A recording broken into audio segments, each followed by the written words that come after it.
Dears, ബ്രേക്ക്ഫാസ്റ്റിന് ഇന്ന് നല്ല സോഫ്റ്റ് ചപ്പാത്തി പയറേറി ആയിരുന്നു കേട്ടോ ഉണ്ടായിരുന്നേ.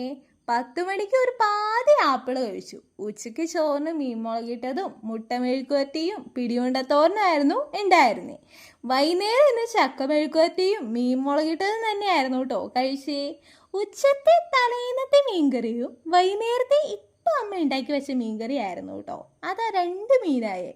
പിന്നെ ഇച്ച വന്നപ്പോൾ പഴം നിറച്ചതും പഴംപൊരിയും കൊണ്ടാട്ടോ വന്നേണ്ടായേ. പഴം നിറച്ചത് ഞാൻ ആദ്യമായിട്ടാട്ടോ കഴിക്കുന്നേ. പക്ഷെ ആ ഓവർ സ്വീറ്റ്നെസ് എനിക്ക് അങ്ങനെ പിടിച്ചില്ല. അതുകൊണ്ട് ഞാൻ ഇച്ചയുടെ പഴംപൊരി ആട്ടോ കഴിച്ചേ. അത്താഴത്തിന് ഇന്ന് ചോറും കായും ബീറ്റ്റൂട്ടും ക്യാരറ്റും കടലയും ഒക്കെ ഇട്ട് ഉണ്ടാക്കിയ ഒരു മെഴുകുവരട്ടി. എക്സാക്റ്റ് കൂട്ടുകറിയല്ല, ഏറെക്കുറെ അതിനോട് കിടപിടിക്കും. പിന്നെ മീൻ മുളകിട്ടതായിരുന്നു ഉണ്ടായിരുന്നേ. എനിക്ക് നീർക്കെട്ടൊക്കെ പിടിച്ച് തൊണ്ടവേദനയും ചുമയൊക്കെ ആയിരുന്നു കേട്ടോ. എൻ്റെ സൗണ്ട് കേൾക്കുമ്പോൾ മനസ്സിലായില്ലേ എന്തോ കിടിനാദം പോലെ. അതുകൊണ്ട് അമ്മ എനിക്ക് സ്പെഷ്യൽ സൂപ്പ് ഉണ്ടാക്കി തന്നായിരുന്നു കേട്ടോ രാത്രി കഴിക്കാനായി. അപ്പം നല്ല ചൂട് സൂപ്പും കുടിച്ച് ഇന്നത്തെ ഫുഡിങ് അവസാനിപ്പിച്ചേ. വീഡിയോ ഇഷ്ടമായാലും എങ്ങനാ കൂടെ കൂടുമല്ലേ.